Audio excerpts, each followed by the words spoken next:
Hello, my beautiful people. My name is Kristin. Thank you for taking time joining me for my coffee chats. I have not done coffee chats in several weeks now. I tried a Vlogmas and trying to do some other videos instead for a month, and so I just kind of miss it. So I just want to kind of do three things, and I will try to put timestamps in the description box if you would like to just skip to whichever part you want. My coffee chats are very informal. I walk or run the dog, and then I don't know why, but she waits until exactly when I start filming. She comes in and lays down, but then if I get my camera and I start talking, she goes over and starts drinking her water. I don't know. It's uncanny. If you have a knowledge why that happens, let me know. I'm trying to learn dog behavior. So I just share whatever is going on in life, hopefully kind of funny or fun, or just like a coffee chat if you came over to my house and sat down. And I would love to always have feedback, have some conversation going about these things. But today I have three main things. One, I have some past videos that I want to put in that shows maybe out walking the dog. We had a beautiful snow storm that came through, and I did some footage from that. I had the youth do a live nativity, and we have just about 25-30 seconds of that. So I just want to take time, put those in, and just kind of document it and share some funsy stuff. So if you're looking for just pure distraction, cute animals, nature, that's first. Second, I want to do an update about kind of where my channel is going, the goals for the year, as well as my health and health goals, and just talk about our bodies and how we approach that, particularly during a new year. And then thirdly, I just want to respond to kind of current events. I try to keep my channel very kind of upbeat and positive and a distraction from what's going on, but when things like major viruses or major political movements or things like that happen, I also feel there is some responsibility as a YouTube creator just to address that. So, one, here's nature and the snowstorms, and two or three just very quick brief things just showing you the progress of this storm that we had coming through, walking the dog, and just enjoying nature, as well as just a quick little view of my youth being fun doing a drive-through live nativity in a pouring rainstorm. So here you go.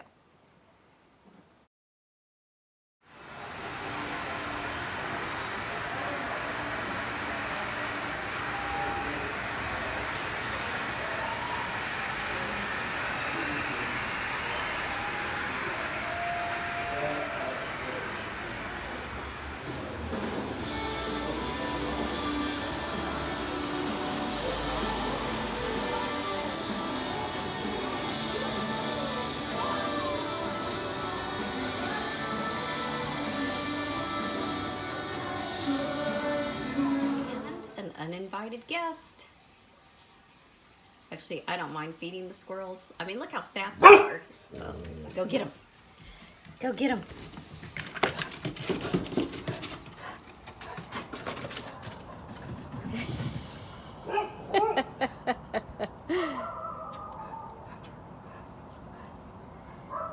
Oh, I should have had that on wider view.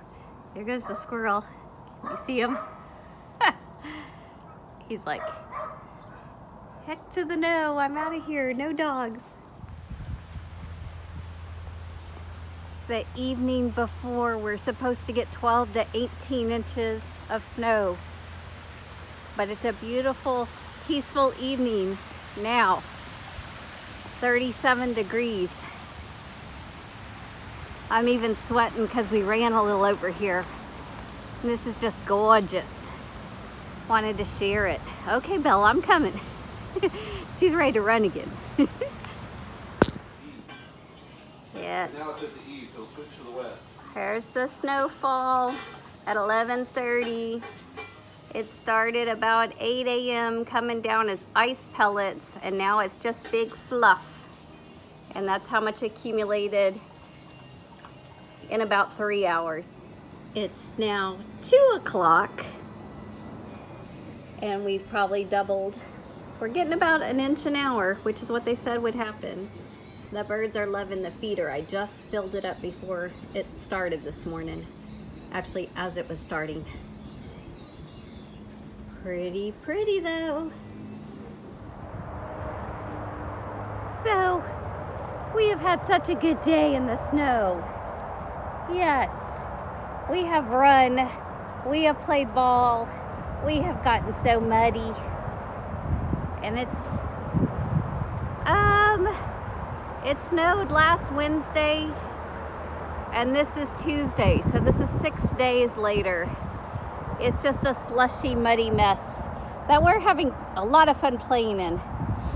I got mud on my shoes, mud on the paws,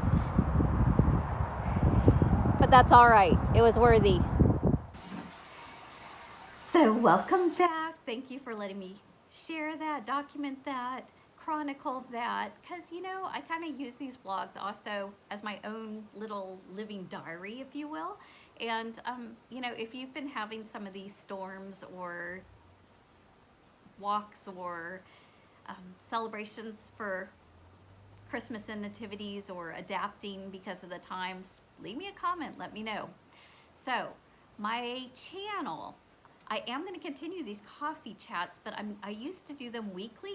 I'm not going to necessarily do them weekly. I'm just going to kind of film when I do have the things that I want to share, and when I get 10-15 minutes of material, then I will post it. And that's how I'm going to handle my coffee chats going forward. I am upping my game for books. I just have a passion for reading and books. I actually will have a very brief little mention and photo about BookTube book reviews on YouTube in First Women's Magazine next month. I'm hoping maybe that even gives me some new friends or subscribers, or helps me develop it. I want to kind of have a goal of at least one of my videos per week being book related. I might even try to pick a day of the week that I always post it on, but we will see how I do with that. It's a goal to develop that. It is also kind of books and boxes. I want to continue to do my boxes. I want to be mindful about what I buy. I have been doing this now, like Stitch Fix. I just got my 40th fix, y'all. So when I started this, I needed the clothes. I really did. And now I don't really need the clothes. But I love the clothes. I would like to keep updated and trendy. My body is changing shape a little bit, and I'll talk about that in a minute. But I'm gonna keep doing the boxes. So they will totally be part of my channel, but it will be more like I'm sharing it and showing you, and then I will keep just one, maybe two pieces that I really, really love, instead of trying to keep a lot of items, if you will. And finally, just trying to go with whatever new kind of experiences and things that I want to inform or put out there or share. We'll be adding a book of the month and some of those kind of things, and then just kind of honing which boxes I'm getting, and kind of maybe change some of them or try some new ones. So that is my channel. On health and body, I want to talk just a little bit, because I always feel like at the beginning of the year, maybe you are with me, that there's a lot of pressure, right? To do I'm going to lose weight, I'm going to get in shape, all this kind of stuff. And there's this kind of debate that I kind of wanted to take just a second to address, because the truth is we do a lot of body shaming and comparisons that are not healthy or helpful. But it is a big difference if somebody is kind of having their own issues with what is appropriate, and calls me fat and thinks that I'm overweight. Like I have an ex-husband that would definitely look at me and think that the 25 extra pounds that I've gained since we were married is just, I'm a total fat cow. And that wouldn't count. Those opinions, absolutely. And if you're around somebody who does that to somebody, that's a perfect time to call somebody out and say, that's not necessary, or that keep your opinion to yourself, can't say something nice, don't say anything at all, kind of thing. But if a doctor says, hey, you're fat, or he'd probably be more diplomatic and say I'm overweight or carrying extra pounds that are bad for my body, or somebody that I know cares about me and loves me, you know, a good friend, a family member says, you're looking a little heavy, are you feeling okay, are you taking care of yourself, you know, those kind of things. That's a completely different ball game. And I've just, you know, at 40, I was running a marathon and I was in the best shape of my life. And now that I'm 50, 51 to be exact, I am, you know, I'm a lot heavier, but I just got done out with the dog. We went 3 miles and we ran most of it. And I just feel I've been on, you know, a thyroid medicine for a year. I got back into running and exercising and really hurt my ankle last January. It was almost exactly a year ago. And it took me all the way till September to rehab it. So COVID happened. We were inside. I got into a habit of snacking that I had not been in a habit of doing before. I got remarried, and it is a practice of myself and my new husband to have a glass of wine or to have a cocktail hour in the evenings.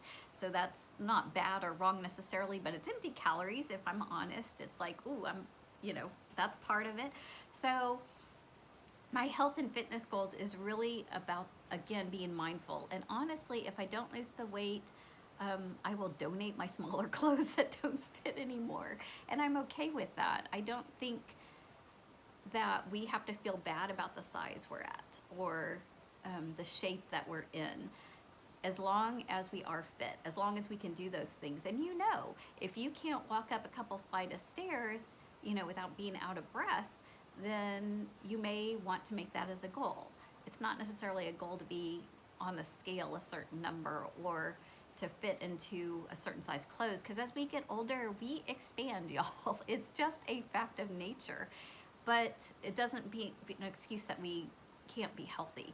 There's a couple of women that are in their 80s that always show up at the races, and I do get a little concerned because even when there's snow on the ground, they put cleats on their shoes, and that makes me a little nervous because, you know, it's like if I fall now, that's way different than when I fell 20 years ago, and I get a little nervous for them. But what an inspiration, right? That we can do these goals just to be our best selves. And so that's what I really want to encourage each of us to think about, not to make a goals of losing weight or whatever, but just being our best and just kind of seizing that. And I do want to have a goal to do a 10K, which is 6.2 miles. I don't feel like the longer mileage is necessarily easy on my body so much, at least not right now. And I would love to get back to my aerial silks, which I have not done in 2 years. And that's my goal because it needs a lot of upper body strength, a lot of core strength. And so I really want to do that, but they're not offering those classes right now because of the culture. But as soon as that opens back up, which I'm hoping is later this year, that will be a goal. And so, yeah, and we'll just see what kind of shape, and I may need some more clothes in the larger size and donate some of the smaller ones, and that's okay. So those are my health goals and thoughts on that, and just being mindful of being the best you, and to let the comments, you know, if we have gained that weight during quarantine, let the negative comments go. That is way more about the other person and their hangups than it is on you. And you just know if you need to be honest with yourself, because who wants to do the work and who wants to give up the snacks and all this? Nobody wants to do that. It is work, but it's work that's rewarding and worthy. So that's my encouragement on that. And then finally, just talking about the events.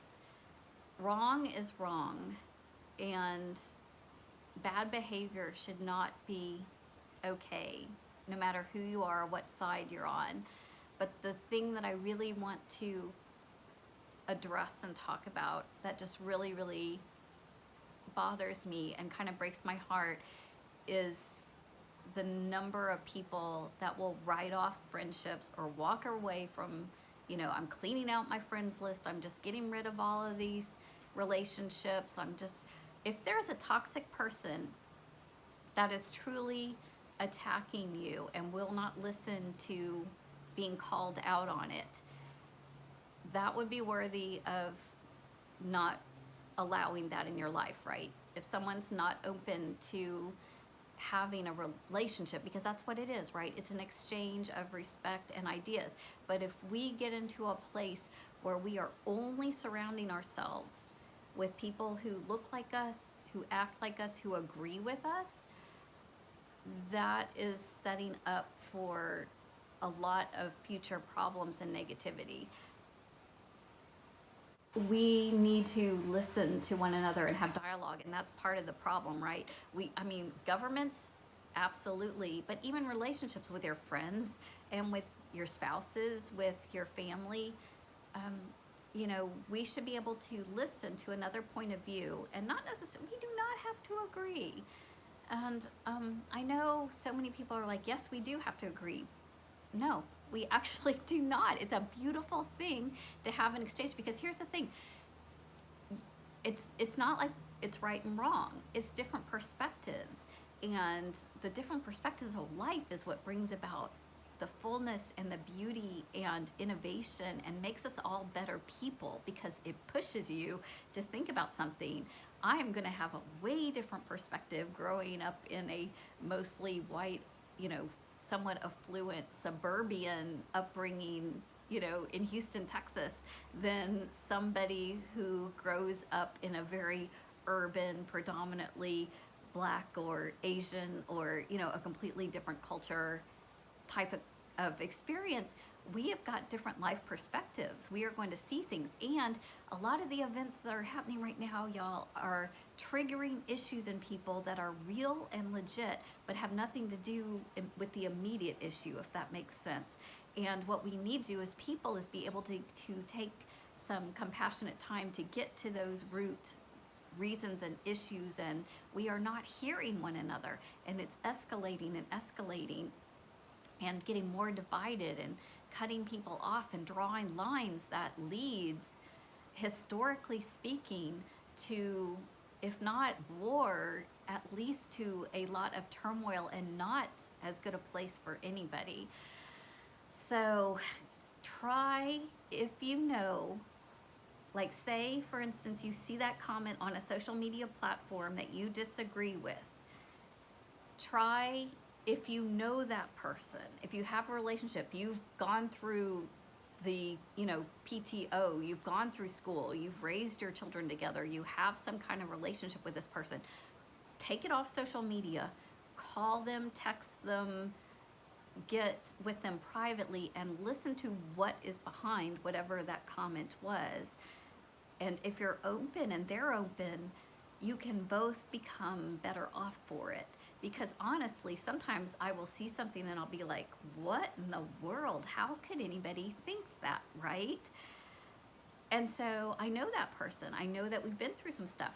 And I can call them and say, hey, what's going on? Can you tell me about this? And when I hear it, at the root of it, so often we agree. We are on the same page. We absolutely want goodness. We want equality. We want opportunities for, everyone, those kind of things we agree. But then when we start talking about how that should happen, or who should pay for that, or how that should come about, who should be in charge of that, those things we can really differ on. And, at the end of the day, I'm okay, because I know that that person in their heart is in the same place, if that makes sense. So be careful about just shutting people out of your life that you have had a relationship with in the past, that maybe we could still learn from and grow from and get to a better place as a nation. And be very careful on either side saying, just because you voted one way, or just overgeneralizing about what we do, because the truth is, every single political candidate or party, if you will, we are not going to agree with everything they do. I can guarantee you that, if we go through and say this happened on the Republicans or this happened on the Democrats, we're going to find things that we disagree with, right? You do not vote for every single thing that that candidate supports. And that would be wrong to say, well, that one thing is negative, and so how could you do this, when really there's some other good things. And we need to be careful of demonizing and saying there's nothing good on the other side. That's just not true. It's just not true. There are exceptions, and there is heart, and there are reasons behind whatever people are trying to do. And there is no right, and there is no perfect, and there's no great, easy answer, if you will. And that's where there's work. And people don't like to work. We don't like to do the work of having these difficult conversations. But I think it's time. And if we don't, it can get really, really sad and scary, and we will all be worse off for it. So again, that's a serious kind of heavy note that to end on, but hear my heart. I want the best for you. I want the best for this country. I want the best for this community globally. If you're watching this outside of the United States, you know, when the U.S. gets in a strong point, that's when we can really support and help out our neighboring countries. We're all human. We're all in this planet, if you will, together. So try to look for those commonalities, those bottom lines. Know that certain people, it's not even about what it is they're raging about. There is something deeper and very personal and very emotional and very important going on in that person. And if we take time to learn that, you know, with any kind of openness and compassion, we can be part of the solution. So be part of the solution, part of the positivity. Thank you for hanging in there, being part of my YouTube community and my friends. And I just really respect each and every one, and just want to continue to, oops, sorry, not the table, get to know everybody more. And that helps me. That helps me grow and to understand my world and how I can be an effective, positive part of that. So there's silliness with animals and boxes and books, and there is heart. So have an awesome day, awesome week. I will talk to you again soon. Peace.